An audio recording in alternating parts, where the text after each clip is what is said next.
বেহৰবাৰী outpost আৰু বেছি দিন নাই বন্ধ হ'বলৈ। এনেধৰণৰ কমেণ্টবোৰ পাই থকা দেখা পোৱা গৈছে।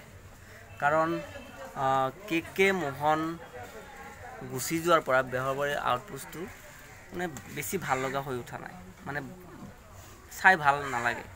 তাতকৈ বেছি ভাল নালাগা হ'ল যোৱা কেইদিনমান ধৰি SI ছাৰ যোৱাৰ পৰা।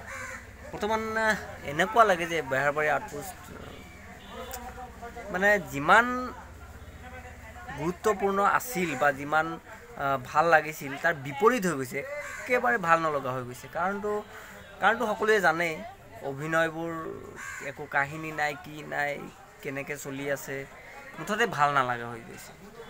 3000 খণ্ড পাৰ হৈ যোৱাৰ পিছত সিহঁতে যিটো বক্তব্য দিছিলে যে 3000 নহয় 10000 12000 এনেকুৱা খণ্ডও পাৰ কৰিবলৈ চেষ্টা কৰিম, বা ৰাইজৰ যদি আশীৰ্বাদ থাকে, ৰাইজে যদি চায়, দৰ্শকে যদি চায়। গতিকে আমি হৈছোঁ নিয়মীয়া দৰ্শক। এজন দৰ্শক থকালৈকে মোৰ দৰে দৰ্শকে বেহৰবাৰী আউটপোষ্ট চাই থাকিব। কিন্তু ভাল লগা বেয়া লগাৰ এটা কথা আছে। ভাল পোৱা বস্তুটোকে সমালোচনা কৰে।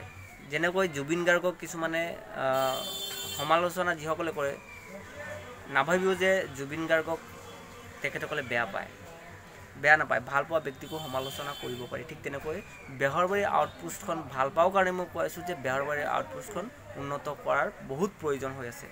যোৱাকালিৰ পৰা যিটো দেখুৱাইছে যে বীৰৰ মোচ কটা কিবা কৰা ধেমালীয়া, মানে এইটো সিহঁতে ভাবিছে যে বহুত ফূৰ্তি পাইছে ৰাইজে, বা বহুত এনজয় পাইছে, একো পোৱা নাই। কাৰণ কি, দৰ্শকৰ চাহিদা পূৰণ কৰিব পৰা নাই কেইদিনমান ধৰি।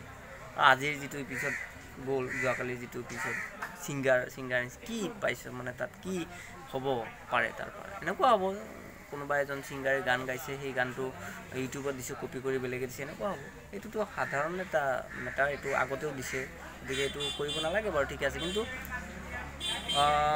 বাস্তৱধৰ্মী আছিলে বেহৰবাৰী আউটপোষ্টখন, গতিকে বাস্তৱধৰ্মী হৈ বৰ্তমান থকা নাই, ভাল নলগা হৈ গৈছে। গতিকে ভৱিষ্যতলৈ বেহৰবাৰী আউটপোষ্টৰ উন্নতিকৰণ কামনা কৰিছোঁ। ধন্যবাদ।